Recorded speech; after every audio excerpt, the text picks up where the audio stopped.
أصدقاء المشاهدين والمتابعين، حياكم الله جميعا واهلا وسهلا، سواء اللي اشتركوا واللي ما اشتركوش واللي شاهدوا واللي ما شاهدوش واللي ناويين يضغطوا لايك وما ضغطوش. بنشوف بالتعليقات هل ينفعوا ولا ما ينفعوا. أصدقائي الرياضيين، اليوم معنا مباراة جديدة وتوقع جديد، مباراة اليمن وعمان ضمن بطولة خليجي 25. المباراة ستكون قوية بين المنتخبين، منتخب عمان يبحث عن فوز والمنتخب اليمني يبحث عن فوز لكي يستمر في البطولة. إذا خسر المنتخب اليمني سيغادر البطولة، وإذا تعادل سيستمر في البطولة، وإذا فاز فسيكون لديه 3 نقاط، وهذا يجعله بالمركز الثاني بعد السعودية. طبعا أصدقائي المشاهدين والمتابعين، نضعكم في تشكيلة الفريقين ومن ثم نتوقع لكم المباراة بشكل سريع ومختصر. شاهدوا الفيديو وركزوا على الأسماء، لأنه من خلال الأسماء يكون التوقع صحيح. إذا لعب المدرب بالأسماء التي سنعطيها لكم سيكون التوقع صحيح، ما لم ستكون النتيجة مغايرة. نبدأ الآن في تشكيلة منتخب العماني. في حراسة المرمى سيكون فايز الرشيدي، أما خط الدفاع سيكون محمد المسلمي وجمعة الحبسي وأحمد الخميسي وأمجد الحارثي، أما خط الوسط سيكون عصام الصباحي وأحمد الكعبي ومصعب المعمري. خط الهجوم سيكون عمر المالكي وراشد العلوي والمنذر العلوي. هذه كانت تشكيلة منتخب العمان. ننتقل الآن إلى تشكيلة اليمن.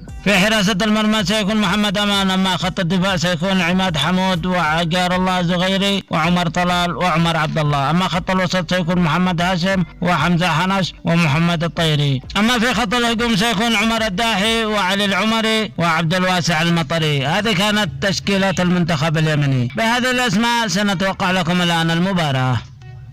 وقبل ما ندخل بتوقع المباراة يجب علينا أن ننصح المدرب بأن يضع عبد الواسع المطري وعلي العمري في التشكيلة الأساسية من بداية الشوط الأول. قد يكون هؤلاء اللاعبين يصنعون الفارق للمنتخب اليمني. أما الآن سنضعكم في التوقع. إذا لعب الفريقين بالأسماء الذي ذكرناهم سابقا سيكون الأقرب للفوز المنتخب اليمني، ولكن ستنتهي المباراة بتعادل الفريقين إما إيجابيا أو سلبيا. هذه كانت توقعاتي والله أعلم. كنت معكم أنا عصام عقيل، ولا تنسونا من الاشتراك والضغط على اللايك وتعليق يرفع من المعنويات. إلى اللقاء.